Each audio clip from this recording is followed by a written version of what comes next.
I believe you all can see me. I believe. All right. How are you guys? Happy Sunday. I think I need to tag this as something, but I don't know what to call it besides like Sunday Facebook Live. Anyways, I hope you all had an amazing week. If you're a parent or educator, my heart is still here for you. I know that this week was probably, um, I don't want to say difficult, but trying, trying to balance life. I get it. We are actually starting, my daughter starts school tomorrow, and yes, it's homeschooling, it's still distance learning, but there's a whole curriculum that we're having to follow. And thankfully, we've taken the entire month of August to basically just prepare her for class. Um, and so it'll be interesting with her having to actually log on and be present, pardon, for class. Welcome to whoever is watching. I have no idea who's watching, so you'll have to say hi. And if you notice, I'm in a different setup, in a different space. So I believe I had shared, I was asking you all this week, like, what is your space looking like? How are you getting comfortable for this coming semester or season 5 of Jumanji? I mean, just kidding. Um, so originally in this space where I'm sitting at, this bookshelf was here. And so one of the things that I was sitting at the dining room table. Shout out to anyone sitting at the dining room table, probably a lot of parents and a lot of kids. Hi, Nikki. Thank you for signing on. So, when you have three people working from home, it's interesting because one of the things I've talked about with my friends is that, yes, we created this like office space over a year ago, um, but I never created this space as if I was going to be doing Zoom. So, it's a little awkward for me to be teaching a course or even in and I'm sure I'm not alone in this situation where you're zooming with a lot of people you may or may not know. And so I don't feel comfortable with people seeing like my personal life in the background per se. It's a little strange. um, for all intents and purposes in this group, you all know that I love Bruno Mars, but I don't know if I want students and other people to know that too. It's just a little strange. So I feel like with Zooming, it's great, but where do you draw the line? I don't know. But for me, it was just like that just doesn't sit well with me. It makes me feel a little uncomfortable because I have friends that have never been to my home or I've never been to their home, but yet I'm letting everyone in. So it's just kind of awkward, in my opinion. Um, Another side note, so sitting at the table for 5.5 months, our table, we have chairs, but then we also have a bench. So I was sitting at the bench for about 4.5, almost 5 months until I switched it to a chair. But it was getting to the point as the semester was coming closer and closer, which semester starts for me tomorrow. My days were getting longer and longer doing this platform. Um, so I normally would have reasonable amount of breaks in between sessions. I'm like, there's not enough breaks. I'm just sitting here on this bench. My back is hurting.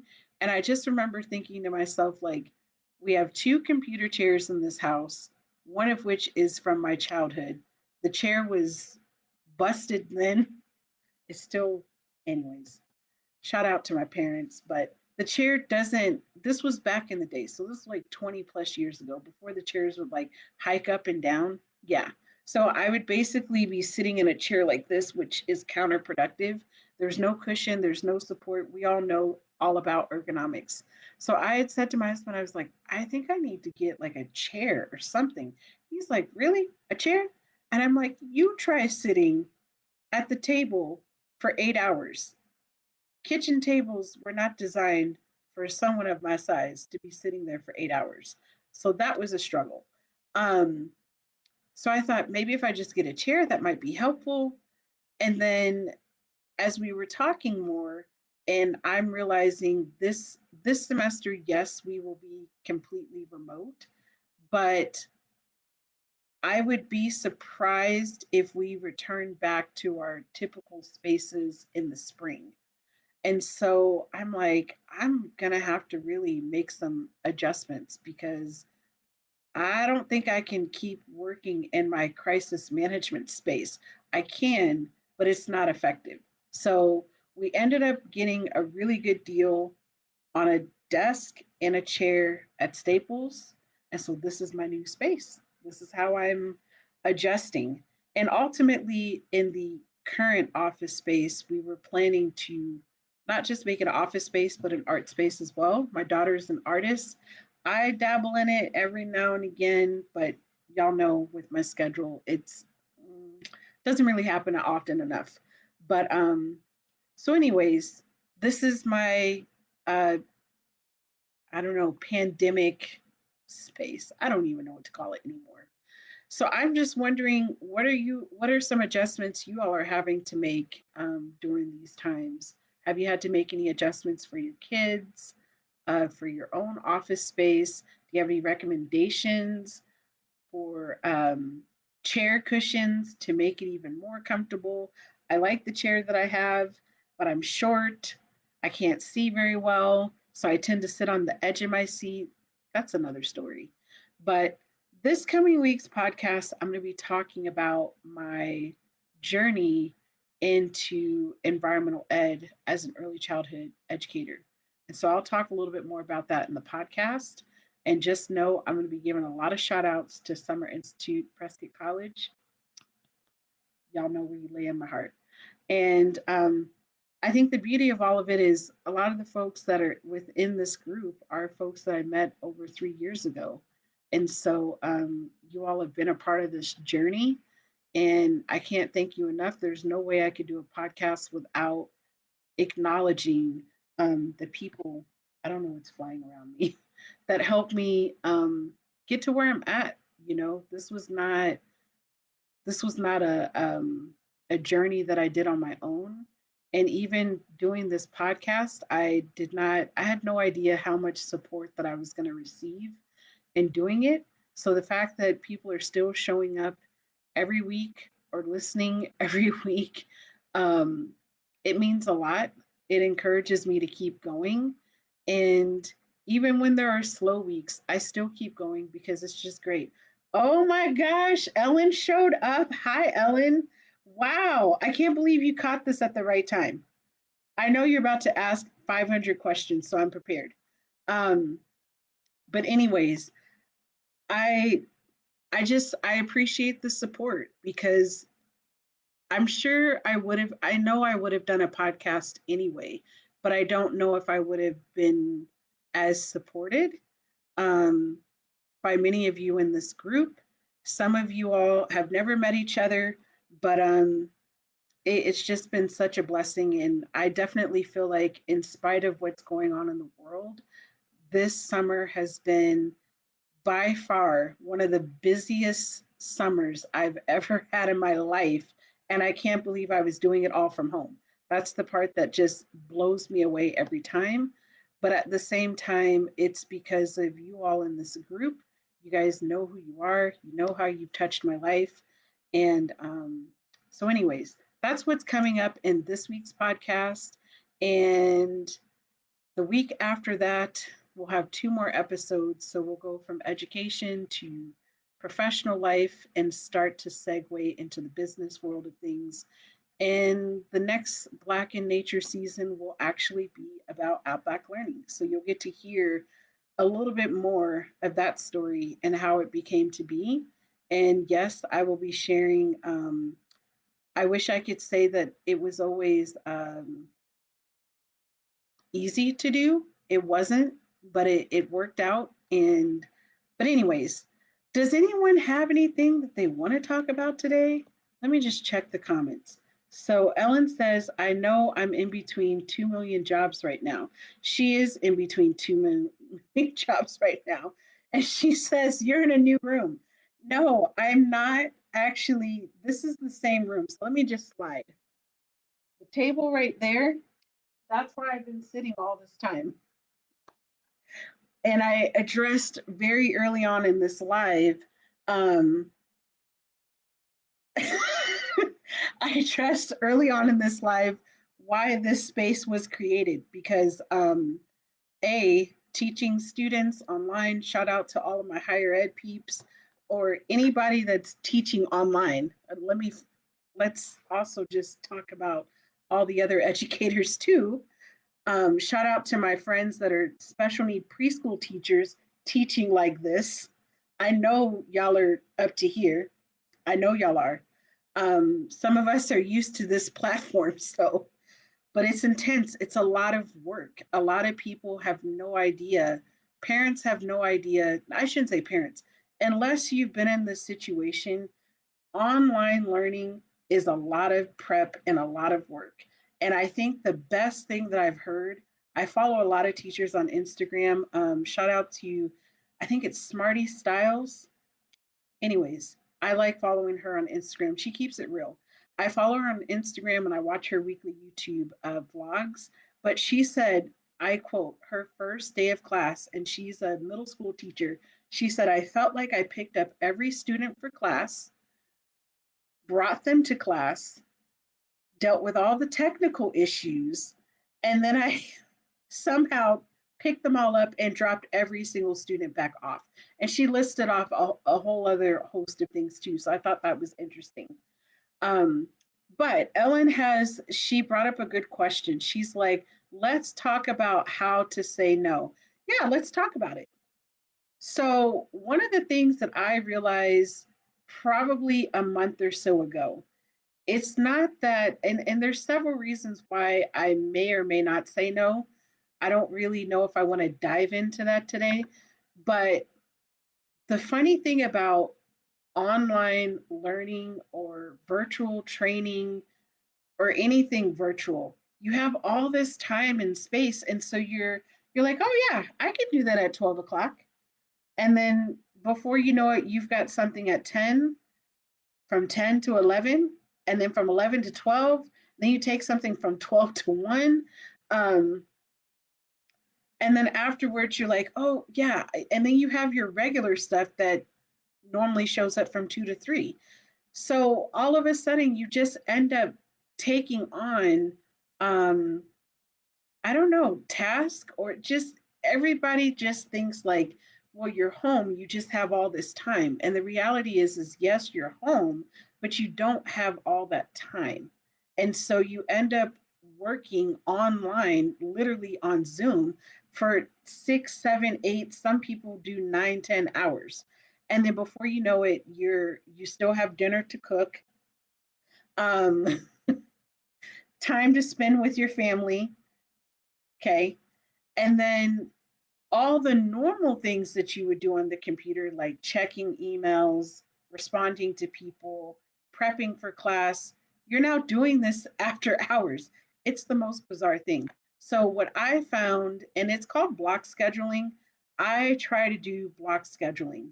And then I also, back in the day when I was still in case management, shout out to my behavioral health friends, um, we would have protected hours. So that meant every Thursday from like 8 a.m. to 11 o'clock, we had no meetings, no calls, no nothing. Literally, that time is all you took to do paperwork because we would just get bogged down with so much stuff. And Thursday was the better day to do it because kids normally had half days, so you could schedule things earlier in the day, still get your billing hours or whatever. So I have implemented that this coming semester.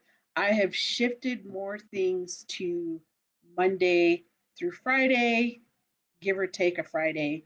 If I happen to not have meetings on a Friday, that means I'm probably going to be off. But I have a protected day, and that day is Tuesday.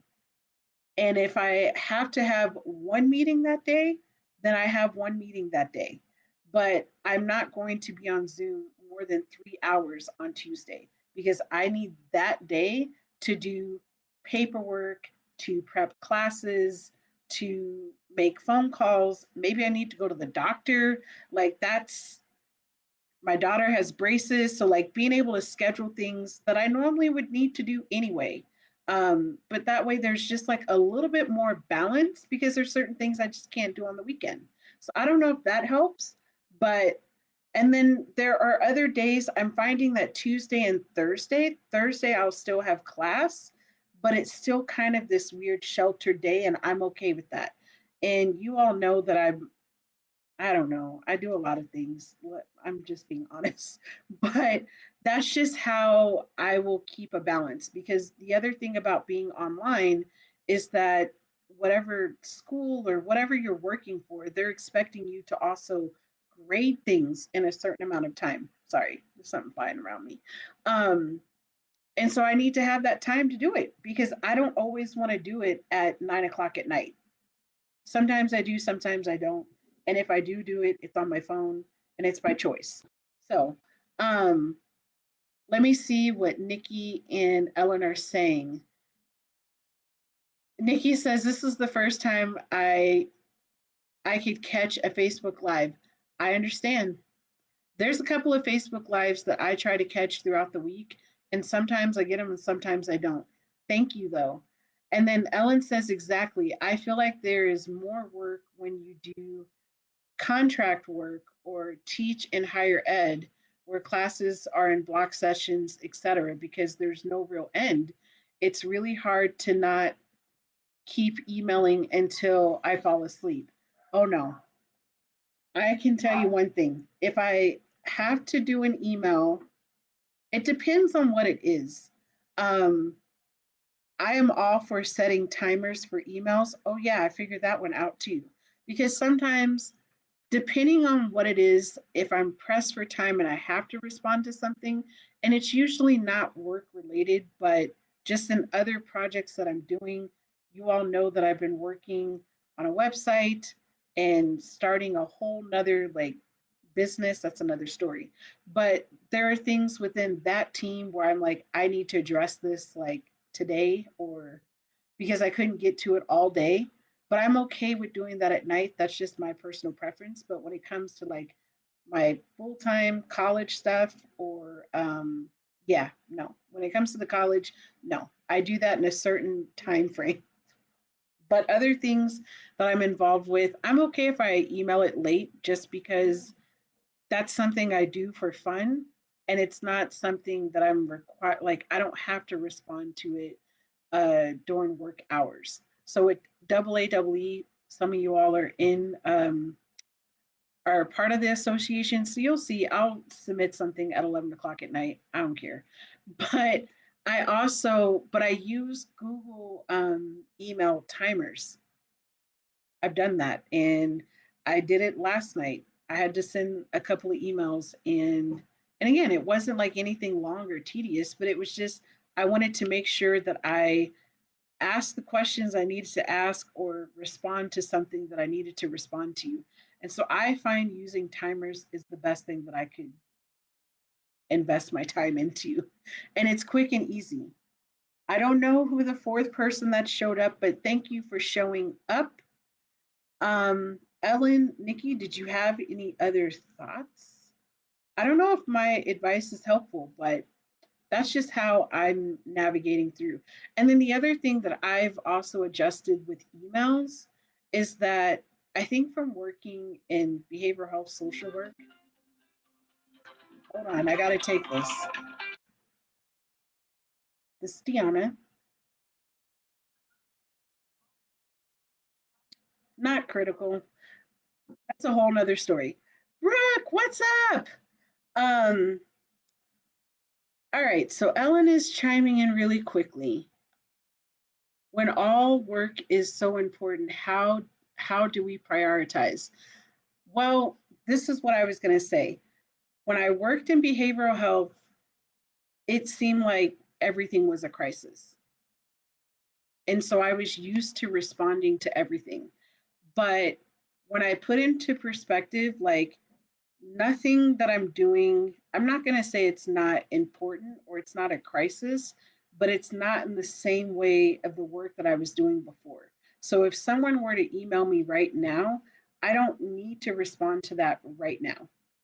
I can review it, I can look at it, but I don't need to respond to it today. It's okay if I don't respond until tomorrow or even Tuesday for that matter. But I try to give myself at least 48 hours to respond just because I need to be able to have that like work life balance. And if I was always responding to people right away, that can get really overwhelming. And so, if you want to start your day with checking emails for the first hour, then do that. But you have to be willing to say, okay, I have to move on to other things. I can't respond to everyone and everything 24/7 because you have to be able to be present in the things that you are participating in. And so that's something that I try to keep in mind, um, is that I just can't be there for everything. It's just not realistic. Um, so Ellen says the planet, children, families, health, learning. I know it's a lot. It's a lot. But at the same time, like you can't help people if you can't help yourself. Like at some point, you have to stop the madness and take care of yourself. I mean, I've had days where, yeah, I felt like I'd worked a solid 16 hours, off and on throughout the day. But I know I can't work like that every day. I absolutely can't do that. It's not healthy for me. It's not healthy for my family. Um, but I realized sometime in the summertime that my day was really like 10 a.m. to 6 p.m., 6:30 the latest. And so once I realized like what my actual schedule was, it made it a lot easier for me to figure out, okay, this is I need to prioritize emails at night. Or if I was a morning person, then I could prioritize it in the morning. But I was able to make that adjustment. But I felt like when we shifted to completely online almost 6 months ago, it was such a harsh change to the routine. It took me a minute to find that balance. I mean, it took me a minute. And it honestly wasn't until July that I was like, this is my schedule. I'm on the computer by 10 or 11, and I'm off of the computer by 6:30, 7 o'clock. That's my schedule. And so I no longer felt guilty if I stayed up late, if I didn't get on the computer till 10 o'clock. I just didn't because I'm like, the reality is, if nothing is starting until that time, then why am I going to spend time doing more work? I should, but I'm only one person and I'm only human. So all right. Brooke says, sorry, I'm tuning in late. Oh, Brooke, no worries. I'm just happy when people show up. It's totally fine if people are late. Eventually, I'm not quite there yet, but eventually I want to be able to do what we call like the replay. I'm not there yet. I'm still learning. But um Nikki says, just great to hear your voice, Dee. Oh, one of these days we'll have to do just like a group create a room so we could all like hear each other's voices outside of like our work life, if that makes sense. And then Ellen says, I know it's so soothing to hear Dee. I miss you all. Let's have a Zoom happy hour soon. Anytime after the 8th. Yes, yes, anytime. Yes, I totally agree with that. Um, Before I even read your comment, I was just saying like we could create a room. Facebook gives us these options to create rooms. So we could totally do a Zoom. We can do whatever. There are a lot of platforms. I don't know if y'all have heard of the House Party app, but I'm on the House Party app too, with a couple of other friends. I see a fifth person has showed up. What is going on in the universe today? Thank you guys for the love. I really appreciate it. Um, I'm just wow, this is like such an honor. Whoever it is, hello. Um, Anyways, for another football update, just because I feel like I've been talking about that or mentioning it for this will be week 3. So I'm thinking I was not going to see my team play, and I'm feeling a little like I can't believe that they're actually going to do this. But the SEC is only going to do conference games. Honestly, I don't know how well that's going to work. I don't know. I'm not even drinking out of the Gamecock cup. I'm drinking out of my normal one. But I had to just say that just in case anyone is who watches college football. It's like the only sport that I really want to watch on TV. But anyways, any other thoughts about this online platform of education? Bye, Ellen. Thank you for coming. Otherwise, I don't really have anything else to say. I will, like I said early on, oh my gosh, Brooke's mom is watching too. Hi. I don't want to talk about the fact that I was supposed to be in Seattle for like 3 weeks this summer. I don't even want to talk about it. I'm just crossing my fingers that I can see you guys next summer. I would love to hear, Brooke, how things are going since you guys have reopened. The state of Arizona, we, in our area where I live, our numbers have gone down. Kids are not, some, let me just say this, some programs are in person in terms of public charter and private schools. Our local public school is not open yet. They're not planning to open until September 14th because even though our numbers show that it's low, we're still 2 weeks behind what the actual numbers are. So I would love to know how things are going in the Seattle area. This has been just so trying. Brooke says, us too, we miss you. I know. It just, uh, yeah, I know. But, anyways, um, I don't have anything else to say today, except I tried to dedicate this past week to all the educators and those of us that are in environmental ed. All we can do is keep advocating for students that may not have access to the outdoors, that maybe the other schools can create those opportunities to be accessible. That's something that I'm trying, not trying, I'm actively trying to pursue in my own community. Um, and yeah, and also if you're not following my Outback Learning page, so just a side note, I decided in the month of June that I was not going to open my doors in the fall. And those of you that have been in the childcare preschool um, realm, you'll understand being a small business owner is not easy. And when you're residing in an area where your resources are still not back to where they were um, pre pandemic, that's just the reality. But I just wanted to let this group know like that's where Outback is going for now. Is that a forever decision? Absolutely not. It's just a decision that I felt like I needed to make sooner than later so then I could move on. And I actually did a video recording back in June, the last time that I was cleaning up the Outback space. So that'll be going up on my Outback page hopefully this week or the week after. And I'll be doing some more Facebook Lives in that space.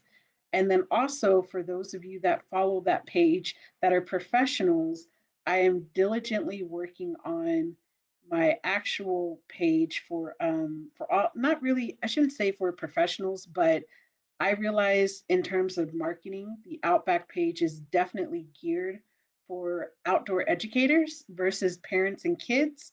And so you'll start seeing this shift between the two. Outback will be more geared toward parents and children. And then my new page will be for more of the articles that I upload, just professional things. Um, but you guys will see all of that coming out. So, anyways, you all have a fabulous Sunday and have a fabulous week. Take some time out in nature if you can.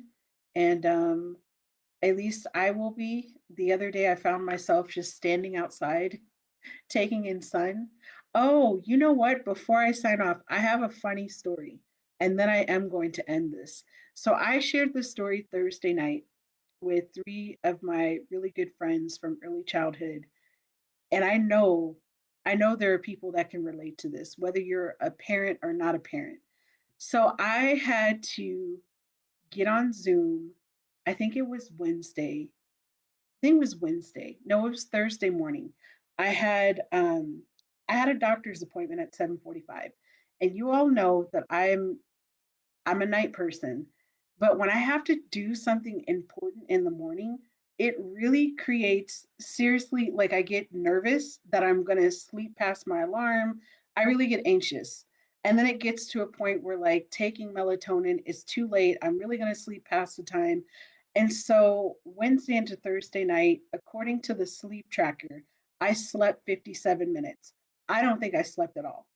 I managed to get to the doctor's appointment, no problem. That was fine.